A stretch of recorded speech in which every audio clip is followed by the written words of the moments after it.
zgjedhën dhe fjalimin e zonjës Eltisa Pilo. Faleminderit.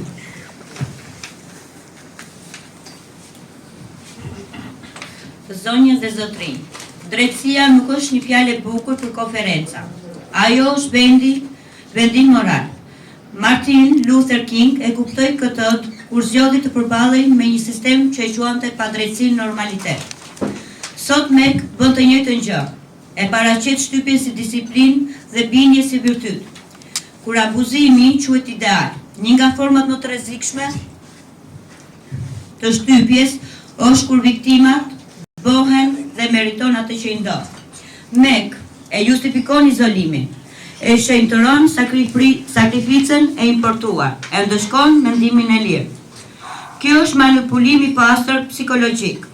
Normalizimi i dhimbjes është kur dhimbja përsëritet çdo ditë. Ajo bëhet rutinë. Kur bëhet rutinë, ajo kushton së kundërshtuarit.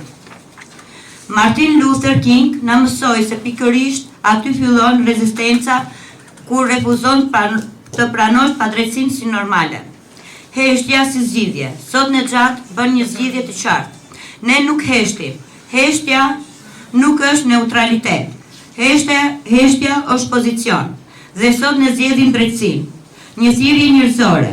Ky aktivitet nuk është kundër individëve brenda MEK. Është për ta.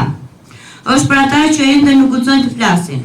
Është për ata që ende besojnë se nuk kanë alternativë. Alternativa ekziston dhe quhet liri. Faleminderit.